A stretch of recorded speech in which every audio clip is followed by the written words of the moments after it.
Okay, ladies and gentlemen, without any further ado, can I introduce to you the father of the bride, Ian.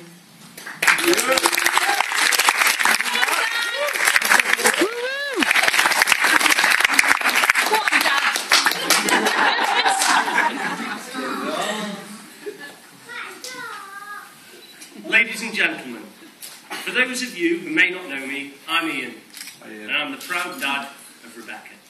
And now, the proud father-in-law of Chris. Yay! As father of the bride, I have the pleasure of paving way for the star speakers, the groom and the best man. I'm sure they're just itching to get up.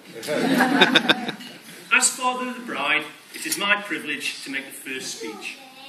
I would like to start by saying what a real pleasure it is to welcome on this joyous occasion Mandy and Brian, together with relatives and friends of both families. Yeah. Today, I am the proudest man in the whole world. Seeing your daughter looking so happy and radiant is a truly amazing experience. Becky, when you and I shared our little glance at one another as we were ready to start walking down the aisle, that'll be a moment I'll remember forever. Today, we sit at the top table, surrounded by most of the friends and family who have been so important to us all during our lives. Some have travelled thousands of miles just to be here today. Some we wish were here, but no doubt the granddads have been busy directing the weather gods and generally organising things upstairs.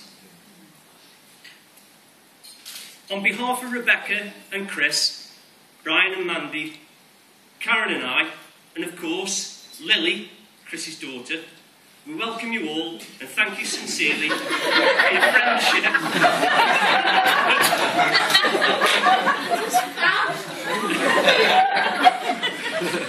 We welcome you all and thank you sincerely for your friendship and support over many years and for sharing this special day with us. I'm sure many of you will be aware of the huge amount of organisation that goes into arranging a day like today. That's not to mention the financial burden of such a grand wedding. I really think Rebecca excelled herself the day most of you received one of these. For those who've forgotten or are still not paid, it is a demand by the Royal Mail for underpayment of postage on your wedding invitation. I'd like to thank you for your financial contribution.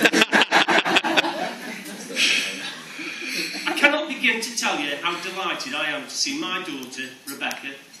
Doesn't she look gorgeous? Yes. Yeah. As she begins a new chapter of her life as Chris's wife.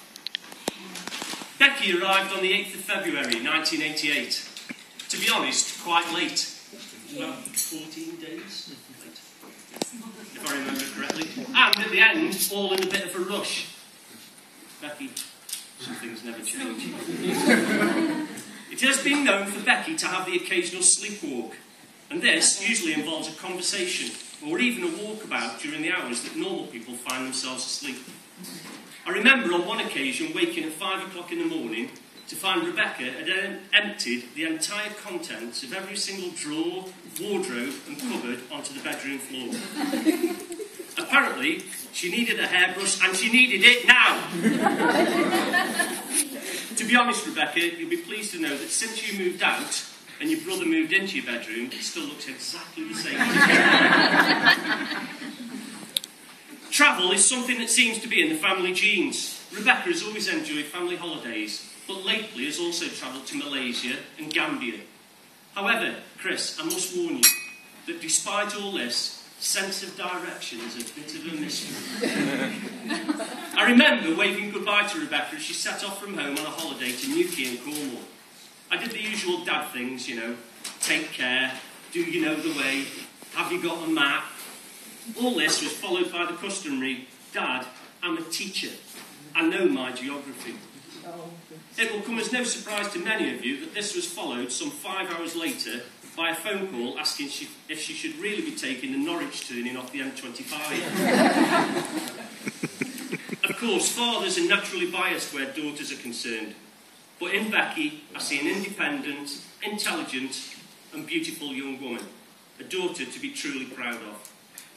From the time when as a young child she insisted on missing the first letter from every word she spoke, to the day when she qualified as a teacher, in today's world a challenging career indeed, but one which she pursues with determination and commitment, for which Karen and I have nothing but admiration. Some would say, however, she's about to face her biggest challenge of all, which brings me to the other half of this partnership. During the time we've known Chris, we've come to realise how much he means to Becky. He is kind, thoughtful and a generous man. According to Becky, the untidiest person she's ever met. Even so, when you see how gorgeous Becky looks today, it proves the one thing I've always known about Chris. He is clearly a man of vision.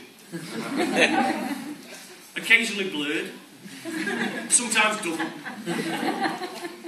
but truly, nonetheless, a man of vision, who's been lucky enough to find my daughter.